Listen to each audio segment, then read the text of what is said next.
be a double racked kettlebell squat on a slant board. If you don't have a slant board, you can do these on the flat ground, no big deal. Or use a weight plate or something where you can elevate your heels on a 2 to 4 inch sturdy thing.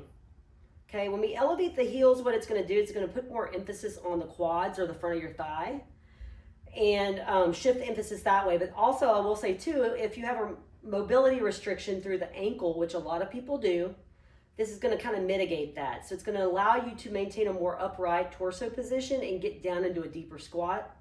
So it's a good thing. You still, if you do have mobility restrictions, you still want to work on fixing those.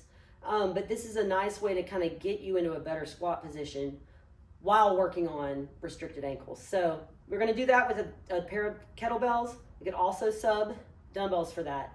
So let's hit the squat first. So we're going to use a double racked setup with the kettlebells, okay, right here. So elbows are down. We're not flared up this way, okay? And with the squat or with the slant board, I always tell people you can be up on the slant board, or sometimes it's better if you're kind of halfway on, halfway off. It's really personal preference, but feet are slightly wider than shoulders, toed out a little bit. So from here, we're squatting.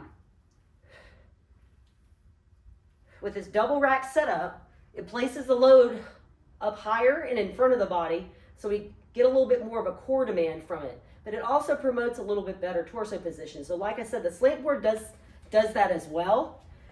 But that double rack setup, as well as a goblet. So if you needed to regress that, you could do a goblet hold.